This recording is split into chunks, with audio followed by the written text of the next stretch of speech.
We're good to go. The first of two on the Sunday ticket. Brayley gets us underway, and the kickoff down to Jerome Hughes, who hands it off with Josh King.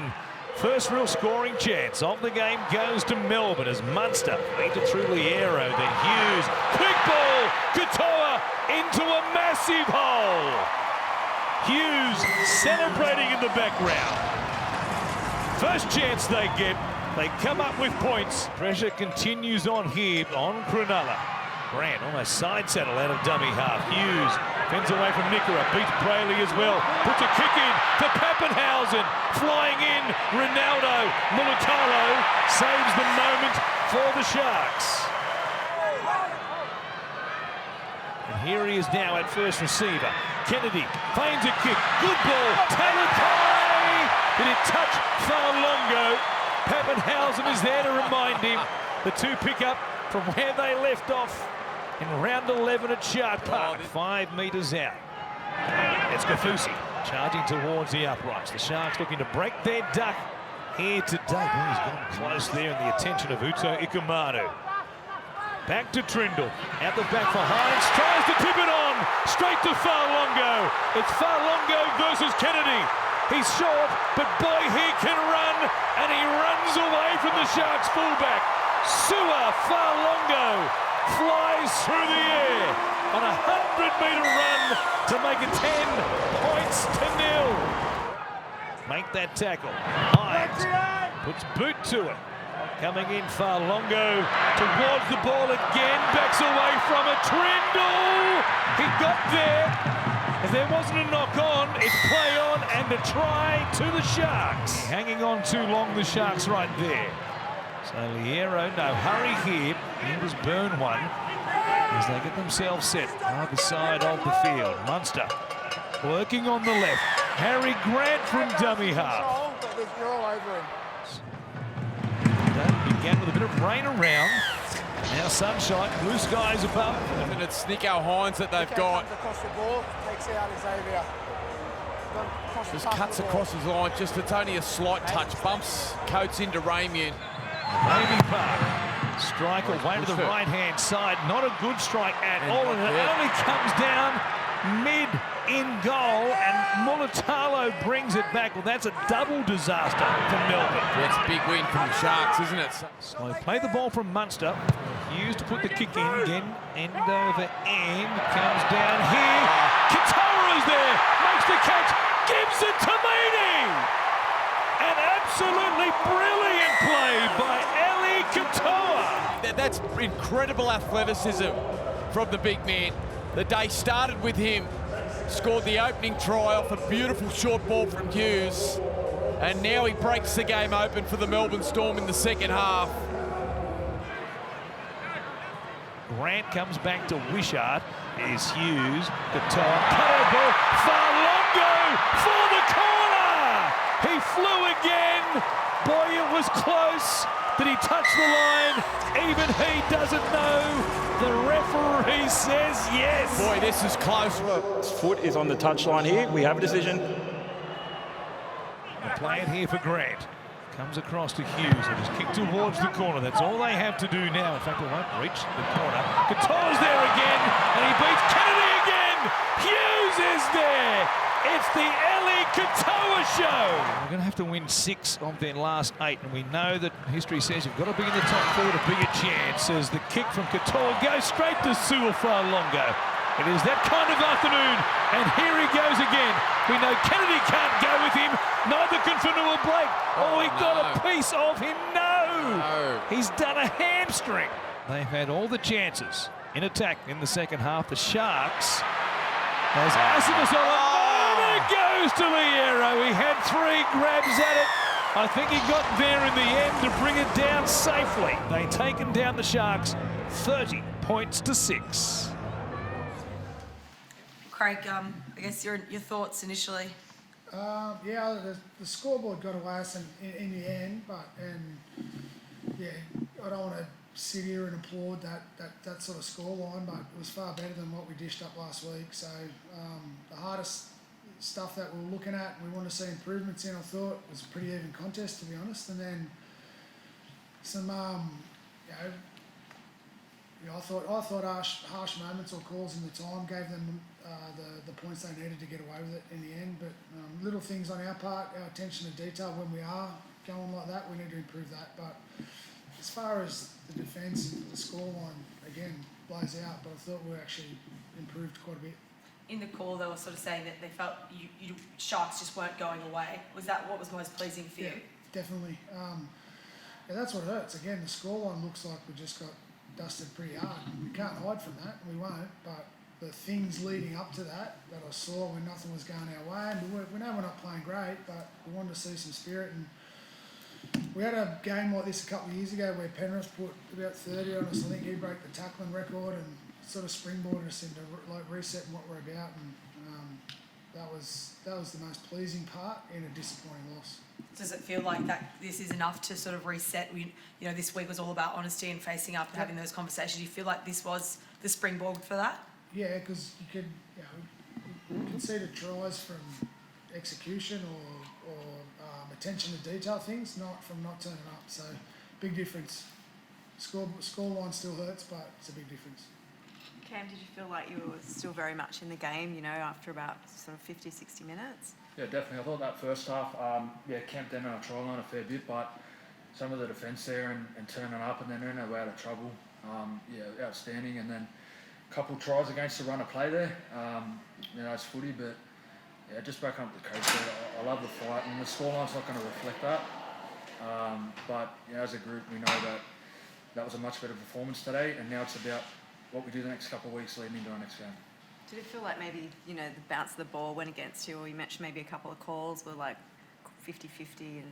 Yeah, look, no excuses there. Like that's footy and things are going to happen. Yeah, some of the calls, as a player, at times you scratch your head, but not our job. It's our job to react off that. So we'll get better at that, but just proud of our group. Craig, Teague Wilton, there's reports that he might be in the extended Blues to come into camp.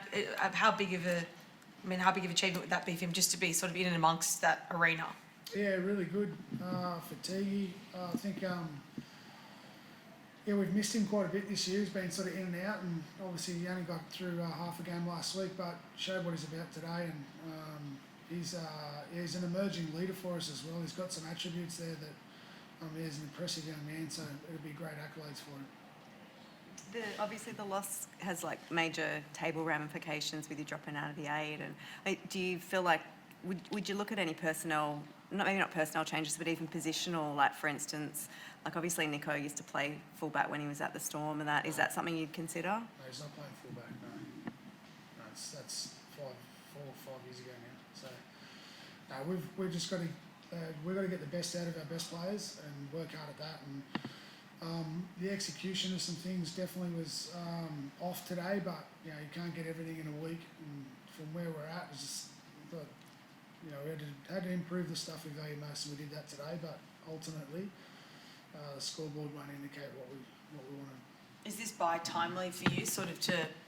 I don't know, it feels like you could roll on with the momentum, or it could probably come at a really good time to sort of reset. And how do you sort of view it? No, I think we need it. To be honest, it's been. Don't want to make complaints about what we've had to go through, but we could deal with it. But we've got to do something about it when we come out of it, because there's I don't know how many rounds left, but we've got to smarten up pretty quickly, I think. Yep. Thanks. Okay, Craig, how pleasing was that? Particularly, it felt in that second half the Sharks really weren't going away, but then the scoreline at the end to score a few tries at the back end and really make a moment of it. Yeah, it was obviously really pleasing how we finished the game. Well, it's quite pleasing the whole 80 minutes, to be quite honest. We, as I said before the game, we just need to get a bit more consistent at doing the things that we see as important in the game. That, as a team, but also as individuals. So the one thing, the Sharks were, I think they had the same sort of mentality. So there was nothing in it, and. All of a sudden, to have that score at the end sort of flooded us a little bit, but like I say, I'm really happy with how we played and the way we went about our work today, and as I said, I think the score flooded us a little bit, but I thought our defence today was outstanding, and that's one thing that really pleased me. You mentioned individuals there, Eli Katoa. It was everywhere today, really. He really just was in the back of every kick. He had a hand in everything. How did you see his game and where he's at the moment? Jerome Hughes said to me in the post-game he felt like he's sort of had this form for a while now and really coming to his best. Yeah, I think he's, for people outside the club, he's probably a little bit underrated. Like how often, he done it twice today. Like he's been doing that for 18 months. For us, it might have been a little bit longer how long he's been here, but, for him, the form that he has shown since he's been here has been, it's a lot, I know better's the right word, but it's a lot better than I ever expected of him.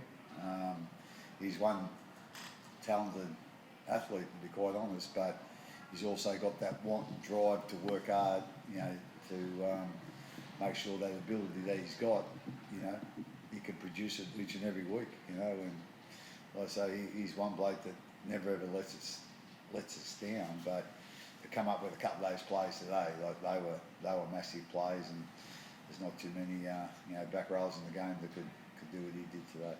Harry, what's he like when he's sort of on a roll like that? He really feels he gets that energy and everyone sort of really rallies around him. How great is it to play alongside him? Yeah, it's great to play alongside Al. I think everyone would say, he's up there with everyone's favourite teammate. What he brings to the team as, a lot of people see the catch and the pass, a bit of the skill, but he's always willing to roll his sleeves up and do the hard stuff. And, there was a real mindset of that for him this week. And, you've seen some of the carries he had out of the backfield when none of them was there, it's him. But I think he brings a lot to the group culturally as well, and purpose. I think it's pretty cool to see his journey, from Tonga and left for better opportunity to New Zealand, and now he made it here to Melbourne. And I think he brings that into work every day, into the club every day, that he's doing it for more than just himself, his family, and that's the opportunity that he's been given, and that's infectious, rubs off on the group, and we're very grateful to have him as a teammate and a part of the club. Craig, how's Sua's leg, his hamstring there? It didn't look too good out on the field. Yeah, it didn't look good when it happened. Didn't look good when he come off. Singing the team song in there, it was just like he was doing the gypsy jig. So I'm not quite sure how bad it is. So like I say, we're not quite sure. I don't know whether we're hoping it's a cramp, but it looked a little bit worse than that when he actually buckled out there. So he'll enjoy the night, and then we'll get a scan tomorrow and see where he's at. He was getting sort of peppered today and under that high ball, and he was collecting them well, and some of those breaks that he was making too, particularly the one where he did his hamstring. What's he like? Is he like the vibe man around the club? He brings a lot of energy. What's your take on Sua, and what do you like about coaching him? I haven't worked it out what makes him tick, to be quite honest. He does certainly add some energy. He adds a lot of noise. To be honest, he's a great kid to have around the club. As I said, he's always up and about. He's never down and out. He's always got a boom box with him wherever he goes. He goes to the shower with the boom box, goes to the toilet with the boom box. So he's our energising bunny, I suppose. But we just sort of hope he's not. The injury's not too bad. We're starting to run out of outside backs, to be quite honest. So hopefully he gets a good report tomorrow. How far away is Will? He's back. Where is he? He's starting to do a little bit of running, but it's only a little bit. So I don't know exactly. I don't think the medicos really know exactly either, but I think he'd be looking at least 4 to 6 weeks for he's back playing, and I couldn't see him sort of coming back and straight back in the first grade. You wouldn't think after the amount of time he's had out, but yeah, but like I say, we'll just leave that up to the medical team and then go from there. Craig, you might have some inside knowledge, obviously, because you're in the New South Wales camp, but you know the team's going to be named tonight. What would your thoughts be around Steph if he's left out, if they make any changes? Do you think he certainly deserves to keep his spot? Yeah, I don't think, I wouldn't imagine he'd be left out, to be quite honest. So, but anyway, we'll see what happens. Craig, the game of Jerome Hughes today must have been impressed. Just thought he, for the whole game, he was one of those players that really kept you in the contest right throughout. Oh yeah, that's what our spine guys do. They know they've got a responsibility, to lead the side, and the best way they can lead the side is to do their job the best they can.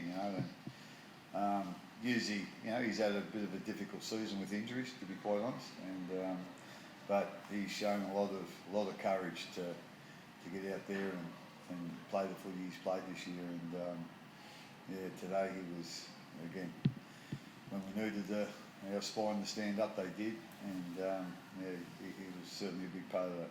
How important is it from the coaching perspective to win in different ways? Last week, the nail-biter, you go to Golden Point. This week you've got to really, fight to the bitter end again, but it's a different sort of scenario. Is that those different scenarios as the weeks go forward, building up to a potential finals campaign, that must put the team in good perspective, because they want to try and feel those different opportunities, particularly when games will get tight during the rest of the season. Oh yeah, I think we had a lot of improvement in us, to be quite honest. I think I've mentioned a couple of times about our inconsistency during periods of the game, and team-wise, but also some individual as well. Like I say, if you could take a picture of what we did today, that's the way we'd like to play. That's the way. Well, that's our template for our best. Excuse me, our best footy. And and when we played the team as the Sharks today, they really hung in there early the first half. We had a lot of ball down on their try line there in the first half, first 20 minutes, and they didn't buckle. But when they come up the other end, we didn't buckle either. So, as I said, that's the footy that we see the best version of us.